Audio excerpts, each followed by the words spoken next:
Жакында эле шайлоо мыйзамы өзгөртүлдү.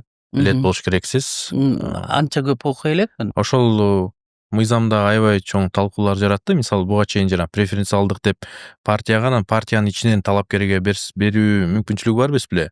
Чындыгында күчтүү талапкерлер тандалууга жакшы шарт болчу да. Азыр болсо округтарга бөлүп койду.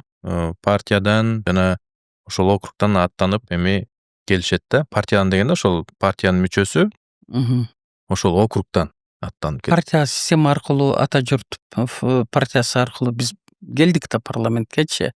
Эми бул жерде мындай экен да, алдыңкы орунга ачыгын айтыш керек, акчасы барлар туруп калат экен. Эми аны ар түрдүү бизге түшүндүрүштү. Рекламный материалдарга кетет, тияка кетет, бияка кетет, ошого акча берилиш керек деп. Бул системада азыркыда кандай экенин билбейт экенмин. Аялдар өткөнгө мүмкүнчүлүгү бар эле да. 30% парламент аялдар болуш керек.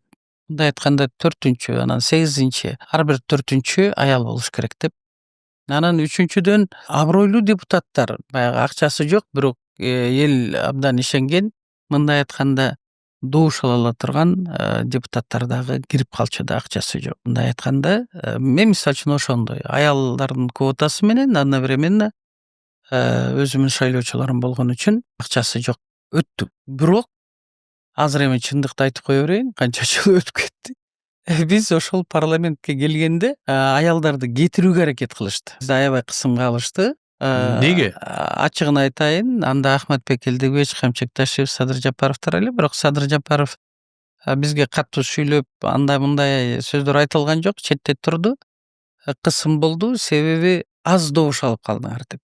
Аз добуш деген жок, себеби 2010-жылы Ош окуясынан кийин албетте өзбек улутундагы жарандарыбыз билесиңер эми кандай бири-бирине болгон бул капачылык эле эмес, бул ыза деле эмес, бул жек көрүү сезимдери менен ошол жылдары жашадык. Биз болсо мен мисалы үчүн Кара Суудан, бизде абдан көп өзбек улутундагы кыргызстандыктар жарандарыбыз.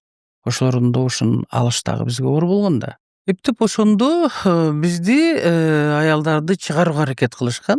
Бирок болгон жок. Анткени аялдардай так жан деле менен иштегендер чында эркектердин арасынан деле өтө сейрек кездешет да. Аялдар өзү кайсы маселеде болбосун так аткарганга аракет жасайт.